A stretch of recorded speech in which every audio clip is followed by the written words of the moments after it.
Hello everyone. Gayatri college Sanchore के YouTube channel पे आपका हार्दिक स्वागत है। आज अपन बीएससी थर्ड ईयर मैथमेटिक्स के फिजिक्स सब्जेक्ट स्टार्ट करने जा रहे हैं।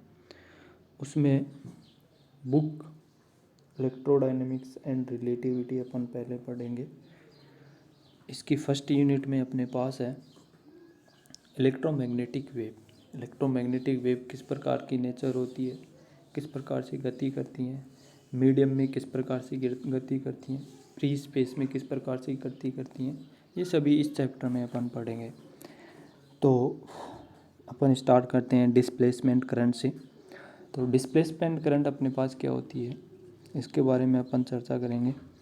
तो डिस्प्लेसमेंट करंट के लिए जो कैपेसिटर होता है उसके अंदर अपने पास करंट किस प्रकार से प्रवाहित होती है कि कैपेसिटर की दोनों प्लेटें अपने पास क्या नहीं होती हैं, कनेक्टेड नहीं होती हैं। तो कनेक्टेड नहीं होने के बावजूद भी अपने पास कैपेसिटर के द्वारा क्या होती है, करंट प्रवाहित होती है। तो कैपेसिटर के द्वारा करंट प्रवाहित होती है, क्यों प्रवाहित होती है ये अपन यहाँ पे पढ़ रहे हैं पहले।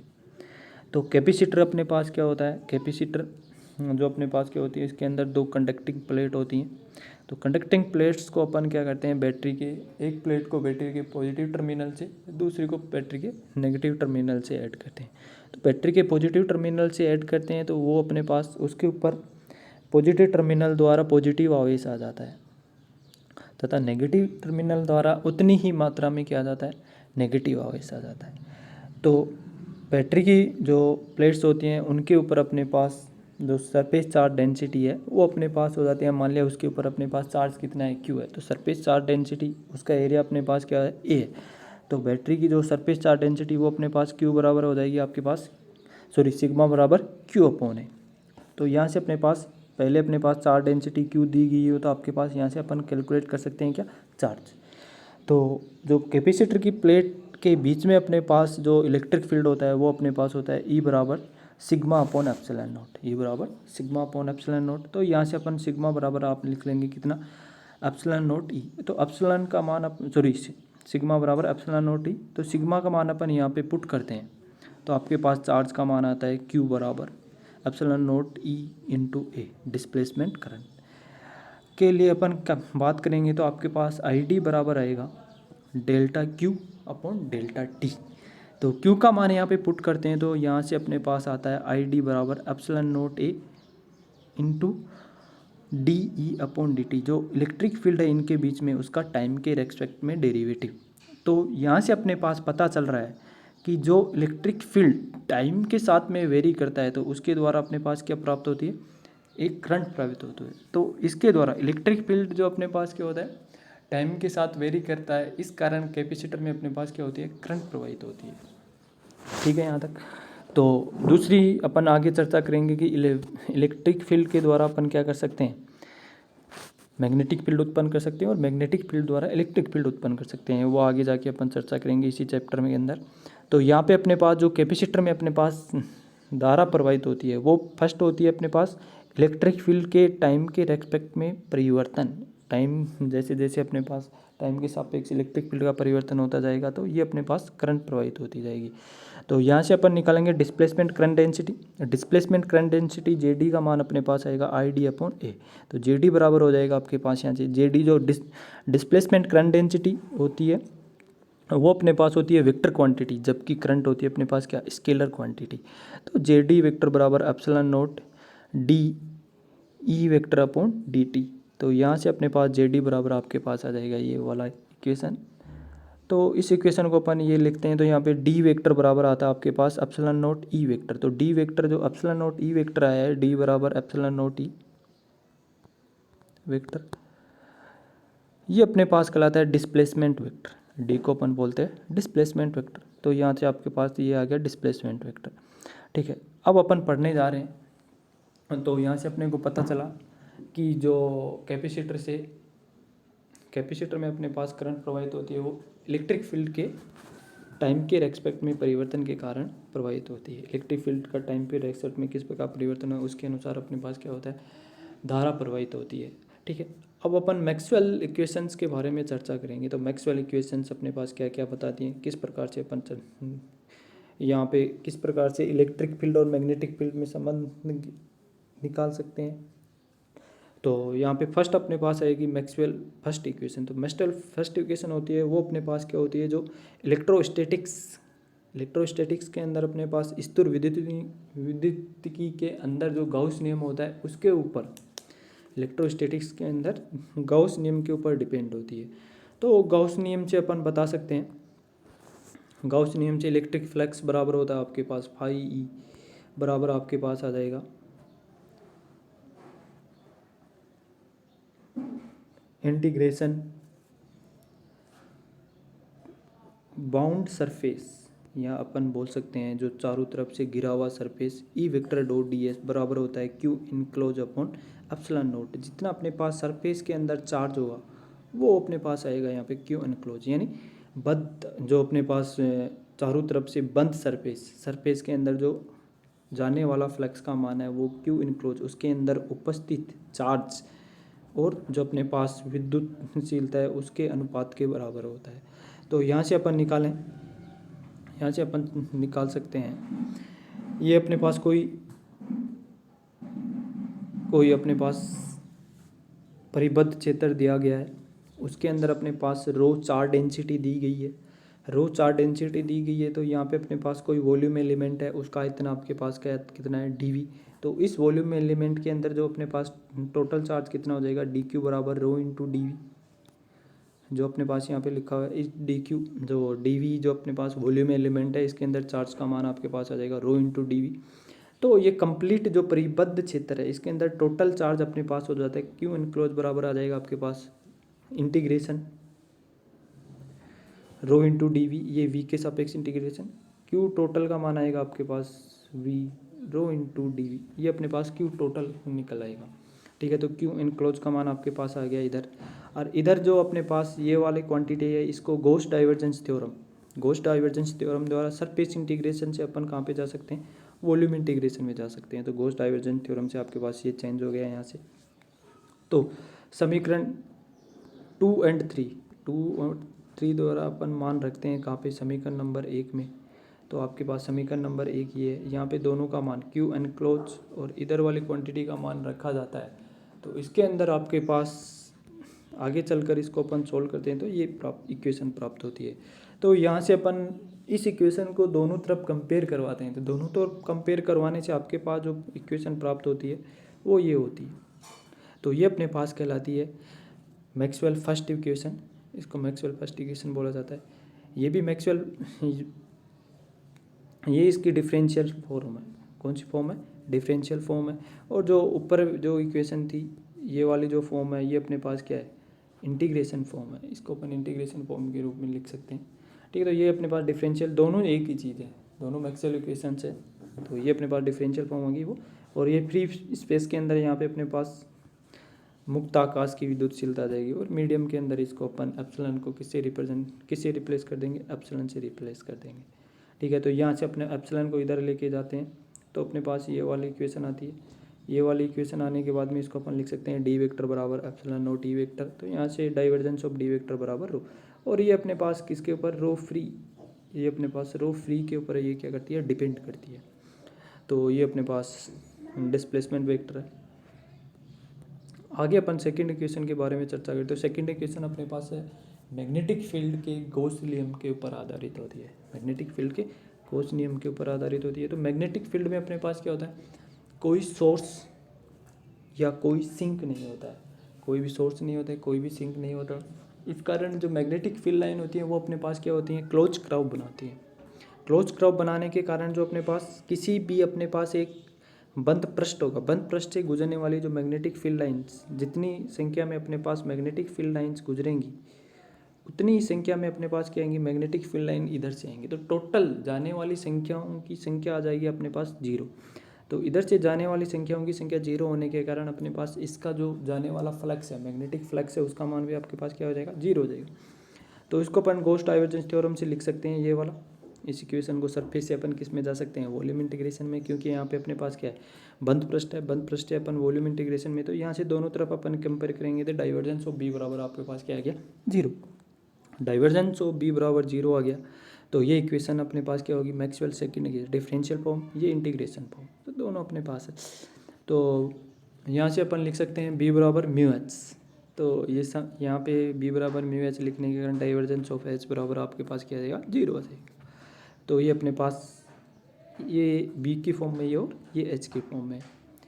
तो ये अपने पास फर्स्ट इक्वेशन है वो आधारित है अपने पास किसके ऊपर, इलेक्ट्रोस्टैटिक्स के अंदर गॉस लॉ के ऊपर। दूसरी अपने पास है मैग्नेटिक फील्ड के अंदर गॉस लॉ के ऊपर। अब अपन चर्चा करते हैं थर्ड लॉ इक्वेशन के ऊपर। तो थर्ड जो अपने पास इक्वेशन है वो फैराडे के विद्युत चुंबकीय प्रेरण के नियम पर आधारित है। थर्ड इक्वेशन अपने पास है फैराडे के विद्युत चुंबकीय प्रेरण के ऊपर आधारित है। जब अपने पास किसी बंद पृष्ठ के अंदर से अपने पास क्या आ जाती है, विद्युत फ्लक्स जाता है, उसके अंदर परिवर्तन होता है, विद्युत फ्लक्स लाइंस की संख्या में अपने पास परिवर्तन होता है। तो उस जो बंद पृष्ठ है या बंद जो अपने पास लूप है, सॉरी बंद पृष्ठ नहीं, जो बंद लूप है उसके अंदर अपने पास क्या होता है, एक विद्युत वाहक बल उत्पन्न होता है। एक क्या उत्पन्न होता है, विद्युत वाहक बल उत्पन्न होता है, जिसका मान अपने पास क्या होता है, इसके delta five B upon delta T के बराबर होता है। अब जो यहाँ पे ये जो विद्युत वाहक बल उत्पन्न होता है, ये फ्लक्स टाइम के साथ में फ्लक्स में हुए परिवर्तन का क्या करता है, विरोध करता है।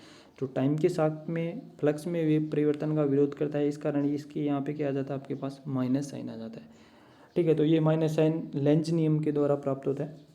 और ये जो फैराडे नियम से यहाँ से आपके पास आता है एप्सिलॉन बराबर D five B upon D T. तो ये अपने पास कंप्लीटली आपके पास क्या हो गया, विद्युत वाहक बल का मान हो गया। अब जो ये विद्युत वाहक बल होता है, ये अपने पास क्या होता है, एक क्वांटिटी के और बराबर होता है। कोई भी अपने पास क्या होता है, इलेक्ट्रिक फील्ड के अंदर किसी यूनिट चार्ज को, इलेक्ट्रिक फील्ड के अंदर किसी यूनिट चार्ज को अपन एक स्थान से दूसरे स्थान पर ले जाते हैं, यानी डी एल अल्पांश दूरी पर इसको क्या करते हैं, विस्थापित करते हैं।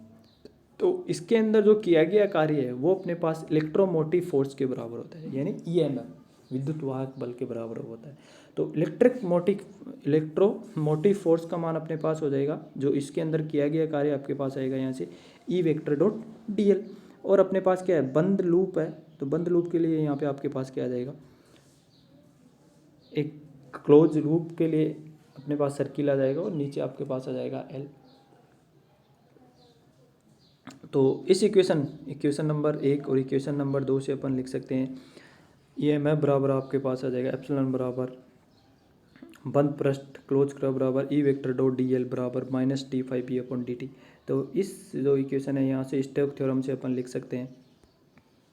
स्टोक थ्योरम से लिखने पे आपके पास आ जाएगा ये वाली, जो स्टोक थ्योरम से लिखने के बाद में ये इक्वेशन आपको प्राप्त होगी। ये इक्वेशन आपके पास आ जाएगी curl of E dot D ए। और इधर अपन लिख सकते हैं फाइव बी का मान आपके पास है बंद पृष्ठ B vector dot D L, ये आपके पास ऐसा आएगा यहाँ पे। ठीक है, तो ये दोनों मान अपन इक्वेशन नंबर इस के इक्वेशन में पुट करते हैं स्टोक थ्योरम से और 5b से, तो अपने को ये वाली इक्वेशन प्राप्त होती है। यहाँ पे ये इक्वेशन आपको क्या होती है, प्राप्त होती है। तो ये इक्वेशन प्राप्त होती है, तो दोनों साइड में इस इक्वेशन का कंपेयर किया जाता है, कंपेरिजन करते हैं दोनों साइड में। तो आपके पास यहाँ से जो इक्वेशन निकल के आती है ये आपके पास मिलती है कर्ल ऑफ ई बराबर minus D B vector upon D T. तो यहाँ से आपको इस इक्वेशन से पता चल रहा है कि अपन मैग्नेटिक फील्ड के द्वारा क्या उत्पन्न कर सकते हैं, इलेक्ट्रिक फील्ड। तो टाइम के साथ में मैग्नेटिक फील्ड चेंज होता है, तो वो अपने पास क्या उत्पन्न करता है, इलेक्ट्रिक फील्ड को उत्पन्न करता है। तो ये अपने पास हो गई किसकी, जो अपने पास है मैक्सवेल की थर्ड इक्वेशन ये कहाँ से आती है अपने पास, फैराडे के जो अपने पास चुंबकीय प्रेरण का नियम है वहाँ से आती है। उसके अंदर अपन यूज करके जो इलेक्ट्रोमोटिव फोर्स है वहाँ से अपन निकाल सकते हैं। ठीक है, तो यहाँ से ये इक्वेशन एक बात और बताती है कि यहाँ से अपने पास मैग्नेटिक फील्ड के द्वारा क्या उत्पन्न किया जा सकता है, इलेक्ट्रिक फील्ड उत्पन्न किया जा सकता है। अब अपन फोर्थ इक्वेशन के बारे में चर्चा करते हैं। तो फोर्थ इक्वेशन अपने पास है वो एम्पियर लॉ के ऊपर आधारित है। तो एम्पियर लॉ के ऊपर आधारित है, तो एम्पियर लॉ अपने पास क्या होता है कि जो अपने पास क्या होता है, बंद लूप के अंदर H vector dot D L का मान होता है वो अपने पास बंद लूप से जाने वाली सभी धाराओं से बराबर होता है। तो यहाँ पे अपने पास एक डायग्राम बनाया है, इसके अंदर से अपने पास ये धाराएं जा रही हैं। तो यहाँ पे अपन ने एक बंद लूप लिया है, ये जो डॉटेड लाइन का एक अपने पास क्या है, क्लोज लूप है। क्लोज लूप से जो धारा जा रही है वो अपन यहाँ से आई एनक्लोज बराबर, और यहाँ पे जो करंट डेंसिटी है इसकी वो क्या हो जाएगी आपके पास, जे हो जाएगी। तो इसके अंदर से, इस क्लोज लूप के अंदर से जाने वाली धाराओं का मान आपके पास आ जाएगा आई एनक्लोज बराबर जे वेक्टर इंटू डी ए, जो जितना इस क्लोज लूप का एरिया है उसको अपन इससे क्या करवा देंगे, डॉट प्रोडक्ट। तो इसके अंदर से जाने वाली धाराओं का योग आपके पास आ जाएगा J vector dot D A vector. तो इसका मान अपन यहाँ पे पुट करते हैं। दूसरा, इस जो इधर वाली लेफ्ट हैंड साइड है इसको अपन स्टोक थ्योरम से सोल्व करने पर आपके पास इक्वेशन प्राप्त होती है यहाँ से ये वाली। इन दोनों का मान यहाँ से और यहाँ से इसका मान समीकरण नंबर 1 में पुट करते हैं, समीकरण नंबर 2 से और 3 से, तो आपको इक्वेशन प्राप्त होती है ये। तो इक्वेशन ये प्राप्त होती है, इसका दोनों तरफ अपन क्या करवाएं, कंपेयर करवाएं, तो आपको इक्वेशन प्राप्त होती है ये वाली। तो ये इक्वेशन अपने पास कहलाती है मैक्सवेल फोर्थ इक्वेशन। तो मैक्सवेल फोर्थ इक्वेशन अपने पास प्राप्त हुई है, ठीक है। तो यहाँ से बी बराबर म्यू एच पुट करने पर इसका जो अपने पास ये किसकी फॉर्म में आ जाती है, बी की फॉर्म में आ जाती है, यहाँ पे एच की फॉर्म में आ जाती है, ये अपने पास बी की फॉर्म में वहाँ पे। तो एच होता है वो अपने पास, बी होता है चुंबकीय प्रेरण होता है, और एच अप होता है, एच को बोलते हैं चुंबकन क्षेत्र, बी चुंबकीय प्रेरण और एच चुंबकीय क्षेत्र, चुंबकन क्षेत्र। अब यहाँ पे अपने पास एक बात ध्यान देने है, तो वो बात अपने पास है, ये इक्वेशन जो प्राप्त हुई है अपने पास किसकी, मैक्सवेल फोर्थ इक्वेशन, इसका दोनों तरफ अपन डाइवर्जेंस लेते हैं, दोनों तरफ अपन डाइवर्जेंस लेते हैं। तो इसका जो डाइवर्जेंस हो बी, करल का डाइवर्जेंस अपने पास अपन जानते हैं कहाँ से, वेक्टर कैलकुलस से। तो वेक्टर कैलकुलस से इसका डाइवर्जेंस होता है वो अपने पास क्या होता है, जीरो होता है। तो इधर वाला पार्ट डाइवर्जेंस ऑफ जे भी आपके पास क्या आ जाएगा, जीरो आ जाएगा। तो डाइवर्जेंस ऑफ जे जीरो आने के कारण अब अपन कंटिन्यूटी इक्वेशन इलेक्ट्रोडायनेमिक्स से चर्चा करते हैं, कंटिन्यूटी इक्वेशन लिखते हैं इलेक्ट्रोडायनेमिक्स वाली। तो वहाँ से आपके पास आता है divergence of J plus del rho upon del T. तो यहाँ से डाइवर्जेंस ऑफ जे बराबर जीरो होने के कारण यहाँ से del rho upon del T भी आपके पास क्या आएगा, जीरो। तो del rho upon del T zero होने के कारण यहाँ पे अपन इसको सोल्व करते हैं तो अपने को मिलता है रो बराबर कॉन्स्टेंट, यानी ये अपने पास किसके ऊपर डिपेंड नहीं है, टाइम के ऊपर डिपेंड नहीं है। जो अपने पास चार्ज है, चार्ज डेंसिटी है, वो किसके ऊपर डिपेंड नहीं है, टाइम के ऊपर डिपेंड नहीं है। ये अपने पास कहाँ से आ रहा है, कंटिन्यूटी इक्वेशन से आ रहा है। तो कंटिन्यूटी इक्वेशन से अपन लिख रहे हैं कि रो अपने पास कहाँ पे डिपेंड नहीं है, टाइम के ऊपर डिपेंड नहीं है। तो इसका मतलब हुआ कि जो अपने पास जो इक्वेशन मैक्सवेल इक्वेशन है वो सिर्फ और सिर्फ किसके लिए वैलिड है, स्टैटिक करंट या कंडक्शन करंट, यानी अपने पास चालन धाराओं के लिए वो क्या है, वैलिड है। चालन धाराओं के लिए आपके पास क्या है, वो वैलिड है। तो चालन धाराओं के लिए वैलिड है। अब अपन बात करें ये स्टैटिक करंट के लिए वैलिड है।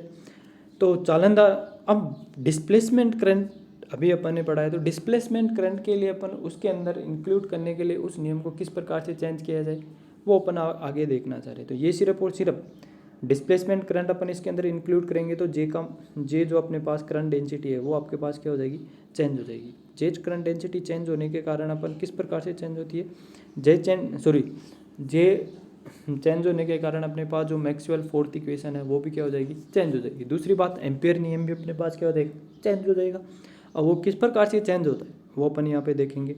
तो जे के अंदर अपने पास दोनों, एक तो स्टैटिक करंट और डिस्प्लेसमेंट करंट, दोनों को आपको क्या करना पड़ेगा, इंक्लूड करना पड़ेगा।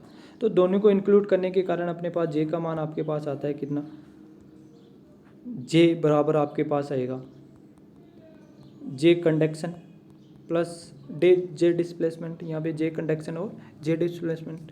तो ये अपने पास क्या होगा, टोटल करंट डेंसिटी को रिप्रेजेंट करेगा। तो ये इक्वेशन अपने पास जो वैलिड रहेगी वो इक्वेशन वैलिड रहेगी किसके लिए, कंडक्शन करंट और डिस्प्लेसमेंट करंट। तो यहाँ से जो एम्पियर नियम होता है वो अपने पास कंप्लीटली अपने पास क्या होता है, कंप्लीट नहीं होता है। कंप्लीट करने के लिए अपने पास यहाँ पे क्या होगा, आपके पास इसको इंक्लूड करेगा आई कंडक्शन प्लस आई डिस्प्लेसमेंट, दोनों इसके अंदर आपको क्या करना पड़ेगा, चेंज करना है। तो ये अपने पास कंप्लीट एम्पियर नियम होता है कि यहाँ पे अपने पास आई कंडक्शन प्लस आई डिस्प्लेसमेंट, ये अपने पास कंप्लीट एम्पियर लॉ होता है। अब अपन चर्चा करते हैं यहाँ से आगे। तो ये अपने पास जो मैक्सवेल फोर्थ इक्वेशन है उसके अंदर जो चेंज हुआ है वो अपने पास कितना चेंज हुआ है, यहाँ से करल ऑफ एच बराबर जे वेक्टर प्लस जे डी वेक्टर। तो ये अपने पास आ गया यहाँ से। तो ये इक्वेशन अपने पास दोनों करंट के लिए वैलिड है, डिस्प्लेसमेंट करंट के लिए और कंडक्शन करंट के लिए। आगे अपन चर्चा करेंगे यहाँ से इस इक्वेशन से वापस डाइवर्जेंस लेते हैं तो अपने पास क्या आता है, ये इक्वेशन आती है, इधर अपने पास होता है ये जीरो के बराबर हो जाता है, इसको अपन लिखेंगे, ये आ जाएगा इधर, ये वाला पार्ट जीरो होने के कारण इसका राइट हैंड पार्ट भी जीरो हो जाएगा। तो राइट हैंड पार्ट से अपन लिख सकते हैं डाइवर्जेंस ऑफ जे बराबर divergence of J D vector. अब अपन फ्रॉम कंटिन्यूटी इक्वेशन में जाते हैं तो वहाँ से अपने पास एक कंटिन्यूटी इक्वेशन डाइवर्जेंस ऑफ जे और डाइवर्जेंस ऑफ जे दोनों का मान इन दोनों से, दोनों इक्वेशन से अपन लिखते हैं तो ये वाली इक्वेशन अपने को प्राप्त होती है, ये इक्वेशन यहाँ से अपने को प्राप्त होती है। तो डाइवर्जेंस ऑफ जे बराबर आपके पास आ जाएगा कितना, delta rho upon delta T. अब जे डी का मान अपन ने निकाला था कितना, delta D upon delta T. अभी अपन ने जो फर्स्ट लेक्चर स्टार्ट शुरू करने से पहले वहाँ पे अपने पास करंट डेंसिटी का मान आपके पास आया था, तो यहाँ पे अपने पास पुट करते हैं तो आपके पास ये आता है डाइवर्जेंस ऑफ डी बराबर रो है। तो ये अपने पास वहाँ से निकल के आई थी ये इक्वेशन, डाइवर्जेंस ऑफ डी बराबर रो है। तो इसका मान यहाँ पे रो का मान इस इक्वेशन में वापस पुट करते हैं, यहाँ पे इस इक्वेशन में अपन वापस पुट करते हैं तो यहाँ से आपके पास निकल के आता है जे डी बराबर आपके पास आता है कितना, वापस से आ गया आपके पास divergence of D, sorry delta D vector upon D epsilon naught delta E vector upon T. तो ये इक्वेशन दोनों या तो डाइवर्जेंस ऑफ डी बराबर हो और डाइवर्जेंस ऑफ डी बराबर हो नहीं निकल तो यहाँ से आप क्या निकाल सकते हो, जे डी निकाल सकते हो, दोनों एक सेम चीज़ है, ठीक है। तो जे डी का मान अपने पास कितना प्राप्त हो गया, ये प्राप्त हो गया। तो जे डी का मान ये प्राप्त होने के कारण अपन यहाँ पे पुट कर सकते हैं, यहाँ से ये कंप्लीट जे डी का मान अपने पास यहाँ पे पुट करें तो आपके पास epsilon delta E vector upon delta T, और ये अपने पास कंडक्शन करंट के लिए और ये डिस्प्लेसमेंट करंट के लिए। तो ये कंप्लीट मैक्सवेल फोर्थ इक्वेशन है, ये कंप्लीट मैक्सवेल फोर्थ इक्वेशन को क्या करा है यहाँ पे रिप्रेजेंट कर रहा है, ठीक है। तो ये अपने पास जो फर्स्ट इक्वेशन प्राप्त होती है मैक्सवेल की, वो प्राप्त होती है अपने पास कहाँ से, इलेक्ट्रोस्टैटिक्स के अंदर गॉस लॉ से। सेकंड इक्वेशन मैग्नेटिक जो फील्ड होता है उसके अंदर गॉस लॉ से। थर्ड इक्वेशन अपने पास फैराडे लॉ से, और फोर्थ इक्वेशन अपने पास आती है एम्पियर लॉ से। तो एम्पियर लॉ से अपन ने यहाँ पे संशोधित रूप देखा, और मैक्सवेल फोर्थ इक्वेशन का भी अपने पास क्या देखा, संशोधित रूप देगा। दूसरी बात यहाँ से अपने पास ध्यान देने की है कि यहाँ से जो इलेक्ट्रिक फील्ड टाइम के रेस्पेक्ट में वेरी कर रहा है, वहाँ से अपन क्या कर सकते हैं, मैग्नेटिक फील्ड को उत्पन्न कर सकते हैं। इलेक्ट्रिक फील्ड टाइम के रेस्पेक्ट में वेरी कर रहा है तो इससे अपन यहाँ पे क्या उत्पन्न कर सकते हैं, मैग्नेटिक फील्ड उत्पन्न कर दिया। तो इक्वेशन जो मैक्सवेल थर्ड इक्वेशन है वहाँ से अपने को पता चला था कि मैग्नेटिक फील्ड टाइम के रेस्पेक्ट में वेरी कर रहा है, तो वहाँ से अपन क्या उत्पन्न कर सकते हैं, इलेक्ट्रिक फील्ड उत्पन्न कर सकते हैं। अब अपन आगे चल के बात करते हैं इलेक्ट्रोमैग्नेटिक वेव के ऊपर। तो इलेक्ट्रोमैग्नेटिक वेव, उसके अंदर फर्स्ट अपन केस लेते हैं फ्री स्पेस। फ्री स्पेस में किस प्रकार से इलेक्ट्रोमैग्नेटिक वेव गति करती है। तो फ्री स्पेस का मतलब नो चार्ज, नो करंट, रो का मान भी आपके पास क्या रहेगा, जीरो रहेगा, और जे का मान भी आपके पास क्या रहेगा, जीरो रहेगा फ्री स्पेस के लिए ये। अब जो विद्युतशीलता है वो आपके पास रहेगा एप्सिलॉन बराबर एप्सिलॉन नॉट, और म्यू बराबर आपके पास रहेगा mu naught. Maxwell first equation से अपन अब मैक्सवेल इक्वेशंस फ्री स्पेस के अंदर किस प्रकार से रहेंगी वो अपन लिखेंगे। फ्री स्पेस के अंदर अपने पास मैक्सवेल इक्वेशंस किस प्रकार से होती हैं वो अपन यहाँ पे लिखेंगे। तो फर्स्ट अपने पास है, फर्स्ट मैक्सवेल इक्वेशन यहाँ से आती है डाइवर्जेंस ऑफ ई बराबर रो अपॉन एप्सिलॉन नॉट, ये अपने ने देखा था वहाँ पे। तो यहाँ से आपके पास डाइवर्जेंस ऑफ ई बराबर क्या हो जाएगा, जीरो, किसके अंदर, फ्री स्पेस के अंदर। सेकंड अपने पास ये अपने पास डाइवर्जेंस ऑफ ई ऑलवेज क्या होता है, जीरो होता है। थर्ड इक्वेशन होती है अपने पास डेल क्रॉस ई बराबर delta minus delta B vector upon delta T, इसमें कोई चेंज नहीं होगा।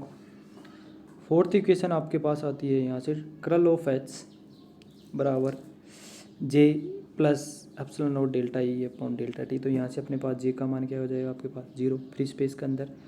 तो ये अपने पास आ जाता है यहाँ पे फोर्थ इक्वेशन इस प्रकार से चेंज हो जाती है, किसके अंदर, फ्री स्पेस के अंदर। इसको अपन क्या लिख सकते हैं, बी की फॉर्म में लिखना चाहिए तो यही हो जाएगा, ठीक है। तो ये मैक्सवेल इक्वेशंस अपने पास फ्री स्पेस के अंदर इस प्रकार से चेंज होती हैं। अब आगे चल के जो समीकरण नंबर 3 है उसका दोनों तरफ अपन करल लेते हैं। तो समीकरण 3 का दोनों तरफ अपन करल लेंगे तो ये इक्वेशन अपने को प्राप्त होती है यहाँ से। तो ये इक्वेशन इस प्रकार से प्राप्त होती है। तो करल क्रॉस करल ई बराबर curl del B upon del T, इस इक्वेशन को अपन एडजस्ट करके लिख सकते हैं इस प्रकार से, ठीक है। अब जो अपने पास इसके इधर लेफ्ट हैंड साइड है, इसका लेफ्ट हैंड पार्ट है, उसको अपन इस फॉर्म में से ओपन कर सकते हैं, बैक कैप से ए क्रॉस बी क्रॉस सी, यहाँ से अपन इसको ओपन कर सकते हैं। तो ये इक्वेशन अपने को प्राप्त होती है, ये इक्वेशन अपने को प्राप्त होती है। और यहाँ से फर्स्ट इक्वेशन से अपन लिख सकते हैं डाइवर्जेंस ऑफ ई अपने पास क्या है, 0 है फ्री स्पेस के अंदर। तो अपने पास क्या होता है, इधर जो लेफ्ट हैंड साइड में बचेगा सिर्फ और सिर्फ क्या, ये वाला पार्ट बचेगा, ये वाला पार्ट क्या हो जाएगा, 0 हो जाएगा। और del cross B Maxwell third equation sorry Maxwell fourth equation से अपन लिख सकते हैं mu naught epsilon naught delta E upon delta T.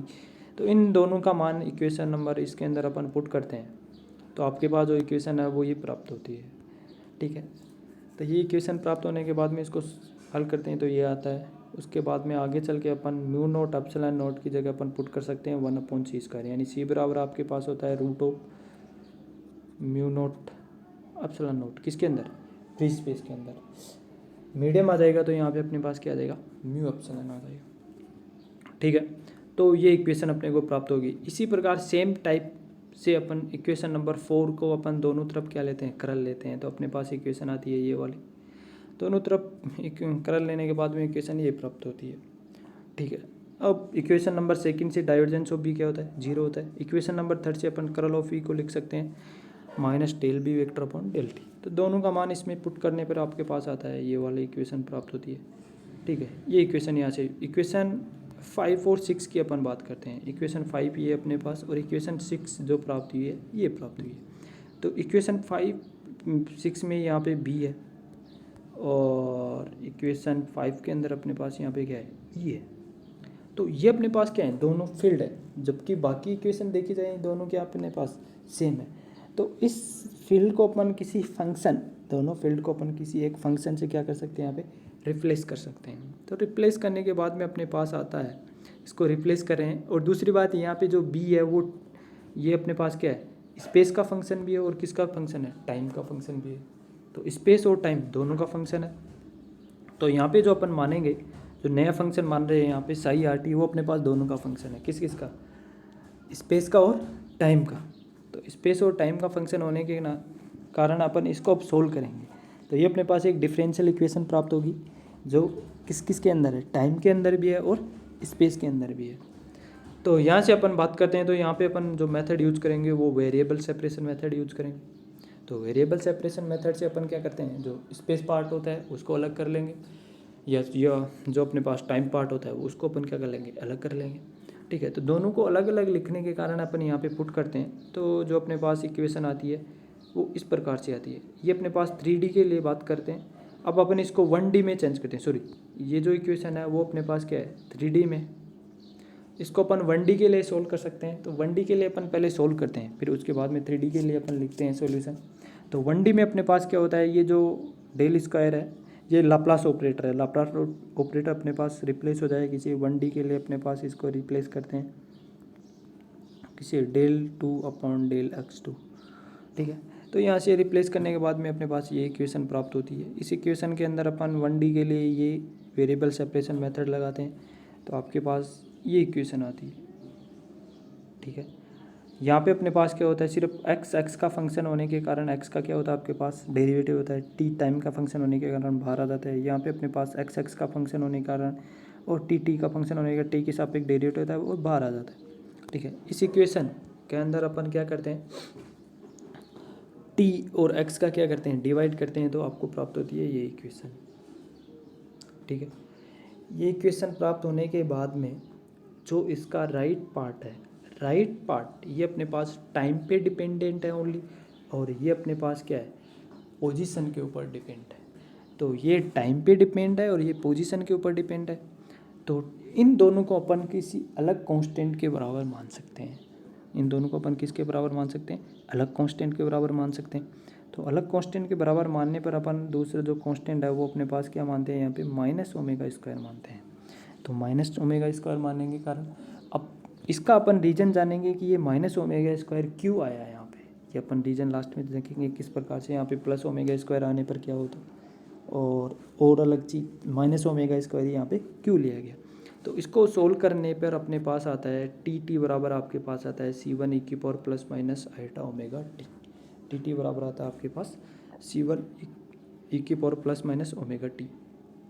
ठीक है, अब इसके राइट पार्ट में यहाँ पे अपन -ω² पुट करते हैं, तो अपने पास ये इक्वेशन प्राप्त होती है। इस इक्वेशन को अपन सोल्व करने के बाद में ये अपने पास क्या आता है, सॉल्यूशन आता है। तो ये अपने पास टाइम पार्ट का सॉल्यूशन हो गया और ये पोजीशन पार्ट का सॉल्यूशन हो जाएगा। दोनों पार्ट के सॉल्यूशन इक्वेशन अपन यहाँ पे रखते हैं पहले।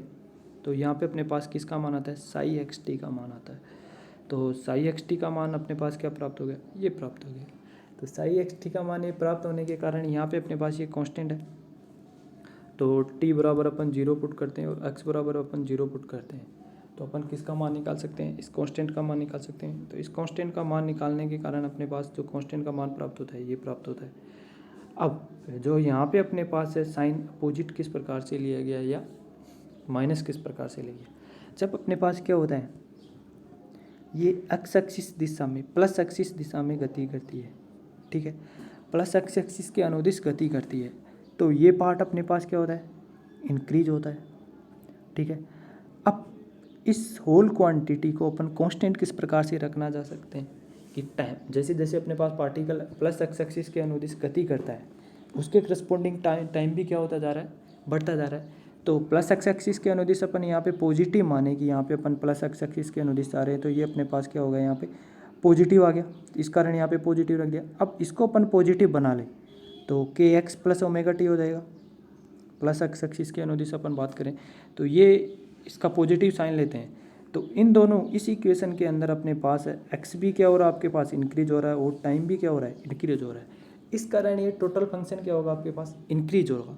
जबकि अपने को क्या करना है, टोटल फंक्शन अपने पास क्या होना चाहिए, कांस्टेंट होना चाहिए, यानी एक्स भी बढ़े। तो टोटल फंक्शन कांस्टेंट करने के लिए एक्स बढ़ने के साथ साथ अपने पास क्या होना चाहिए, टाइम वाला जो फंक्शन है वो क्या होना, उतने ही अपने पास क्या होना चाहिए, नीचे, यानी उतने ही अपने पास माइनस के अंदर चलना चाहिए। इस कारण ये अपने पास क्या हो सकता है, कांस्टेंट हो सकता है। तो यहाँ पे अपन माइनस साइन लेके देखते हैं। तो माइनस साइन लेके अपन ने लिखा है यहाँ पे, माइनस साइन लेने के कारण एक्स क्या होगा, आपके पास इंक्रीज होगा, जबकि टाइम भी इंक्रीज होगा। तो टाइम के साथ इंक्रीज होने के कारण सेकंड वाला जो पार्ट है वो क्या हो जाएगा, माइनस साइन के कारण डिक्रीज हो जाएगा। अब माइनस साइन के कारण डिक्रीज होने के कारण ये होल क्वांटिटी आपके पास क्या रहेगी, कांस्टेंट रहेगी। तो होल क्वांटिटी कांस्टेंट रहने के कारण अपन ये यहाँ पे अपने पास चूज किया जाता है माइनस साइन। जबकि माइनस एक्स एक्सिस के अनुदिश जब गति करेगी तो माइनस एक्स एक्सिस के अनुदिश गति करने पर यहाँ पे आपके पास आ जाएगा प्लस साइन, ठीक है। अब तो ये अपने पास क्या है, 1D के लिए लिखी गई है। अब इसको अपन रिप्लेस कर सकते हैं, एक्स को किससे, आर से रिप्लेस कर सकते हैं और के को किससे रिप्लेस कर सकते हैं, के वेक्टर। जो इसके अंदर के वेक्टर के अंदर अपने पास क्या होते हैं, तीनों कंपोनेंट होते हैं, और आर वेक्टर के अंदर भी अपने पास पोजीशन के तीनों कंपोनेंट होते हैं। तो ये जो इक्वेशन प्राप्त हुई है ये अपने पास प्राप्त होगी किसके लिए, 3 डायमेंशन के लिए। और ये इक्वेशन अपने पास प्राप्त होगी किसके लिए, इलेक्ट्रिक फील्ड के लिए, और ये मैग्नेटिक फील्ड के लिए, किसके अंदर, 3 डायमेंशन के अंदर। अब अपन बात करते हैं वहाँ पे अपने पास क्या प्लस ओमेगा टी लेते हैं, ठीक है। तो प्लस ओमेगा टी लेने के कारण जो सॉल्यूशन आएगा अपने पास वो आपके पास आएगा, यहाँ पे 1 मिनट, हाँ यहाँ पे अपन प्लस ओमेगा स्क्वायर लेते हैं, सॉरी ओमेगा टी नहीं, प्लस ओमेगा स्क्वायर लेते हैं। तो यहाँ से अपने पास सॉल्यूशन प्राप्त होगा वो रियल सॉल्यूशन प्राप्त होगा, यानी ई की power plus minus omega T क्या प्राप्त होगा, रियल सॉल्यूशन प्राप्त होगा। अब रियल सॉल्यूशन प्राप्त होने के टाइम के करस्पॉन्डिंग ये अपने पास क्या होगा, एक्सपोनेंशियली इंक्रीज होगा। टाइम के साथ में आपके पास क्या होगा, एक्सपोनेंशियली इंक्रीज होगा, और माइनस साइन लेने के बाद टाइम के साथ में अपने पास क्या होगा, एक्सपोनेंशियली डिक्रीज होगा। अब जो अपने पास है फंक्शन, अपने पास जो इलेक्ट्रोमैग्नेटिक वेव है, तो इस प्रकार टाइम के साथ में जो इंक्रीज हो रहा है तो एक समय पे वो अपने पास क्या हो जाएगा, या तो 0 हो जाएगा, ठीक है, या अपने पास क्या हो जाएगा, बढ़ता जाएगा, तो अपने पास क्या हो जाएगा, बाउंड हो जाएगा। तो अब अपन माइनस यहाँ पे प्लस साइन लेते हैं तो ये एक समय पे अपने पास क्या जाएगा, इन्फाइनाइट की तरफ वेरी करेगा, ठीक है। माइनस साइन लेंगे तो अपने पास नेगेटिव डायरेक्शन में चलते हैं, तो नेगेटिव डायरेक्शन में भी अपने पास क्या हो जाएगा, इन्फाइनाइट की तरफ वेरी करेगा। इस कारण अपने पास रियल सॉल्यूशन होने के कारण ये अपने पास जो फंक्शन प्राप्त होगा यहाँ पे, दूसरी बात ये वाला भी अपने पास क्या होगा, रियल सॉल्यूशन प्राप्त होगा। दोनों रियल सॉल्यूशन प्राप्त होने के कारण यहाँ पे जो अपने पास फंक्शन का सॉल्यूशन प्राप्त होगा वो भी अपने पास क्या आएगा, रियल आएगा। यहाँ पे रियल आने के कारण जो अपने पास फंक्शन आएगा वो अपने पास क्या होगा, अहार्मोनिक होगा, अनहार्मोनिक होगा। अनहार्मोनिक होने के कारण ये फंक्शन क्या करेगा, अपने पास अनबाउंड होगा, जबकि फंक्शन होने के कारण अपने पास क्या होना चाहिए, बाउंडेड होना चाहिए। फंक्शन फर्स्ट अपने पास क्या होना चाहिए, बाउंडेड होना चाहिए। दूसरी बात अपने पास क्या होना चाहिए, ये किसी भी पोजीशन के ऊपर अपने पास फंक्शन की जो वैल्यू है वो अपने पास क्या होना चाहिए, फिक्स वैल्यू प्राप्त होनी चाहिए, यानी जो अपने पास परिभाषित कर सके वो वैल्यू अपने को प्राप्त होनी चाहिए। ठीक है, तो इस कारण वहाँ पे अपने पास क्या लिया जाता है, एक माइनस साइन लिया जाता है। तो माइनस साइन लेने के कारण जो फंक्शन अपने पास प्राप्त हो रहा है वो अपने पास हार्मोनिक फंक्शन प्राप्त होता है। हार्मोनिक फंक्शन के कारण ये अपने पास टाइम और पोजीशन के किसी भी बिंदु के ऊपर अपने पास क्या रहेगा, कांस्टेंट रहेगा। यानी जैसे अपने पास इसको अपन लिखें यहाँ पे, तो ये अपने पास क्या हो सकता है, यहाँ पे इस इक्वेशन को लिख सकते हैं, जैसे ये रियल पार्ट लें इसको, तो यहाँ पे अपने पास क्या आ जाएगा, ई नोट कोस ओमेगा टी, और ये साइन सॉरी कोस, ये किस में आएगा, ये रियल लेने के कारण ई नोट कोस के vector dot are vector minus omega T. तो कोस रियल लो चाहे क्या लो, इमेजिनरी लोगे, यहाँ पे अपने पास क्या आ जाएगा, साइन आ जाएगा। तो इन दोनों का जो वैल्यू होता है -1 टू +1 टू -1, यानी ये किसी भी पॉइंट के ऊपर किससे अधिक नहीं होंगे, -1 से लेकर +1 तक नहीं जाएंगे, -1 से लेकर 2 +1 तक कहीं नहीं जाएंगे। तो -1 से +1 के बीच में इनकी क्या रहेगी, जो है वैल्यू रहेगी। इस प्रकार अपन वहाँ पे यूज करते हैं माइनस साइन। तो माइनस साइन यूज करने के कारण अपने पास जो फंक्शन प्राप्त होता है वो अपने पास क्या होता है, एक हार्मोनिक फंक्शन प्राप्त होता है। दूसरी बात वो क्या होता है, किसी भी पॉइंट के ऊपर अपने पास क्या होता है, बाउंड होता है। दूसरी बात अपन बात करते हैं, बाउंड का मतलब परिमित होता है, परिमित वैल्यू उसकी क्या होती है, प्राप्त होती है। ठीक है, परिमित वैल्यू प्राप्त होती है। ये अपन इस कारण वहाँ पे अपने पास साइन ले रहे हैं -ω², प्लस साइन लेंगे तो अपने पास क्या होगी, एक जगह पे आपको क्या प्राप्त होगी, अपरिमित वैल्यू प्राप्त होगी। ओके,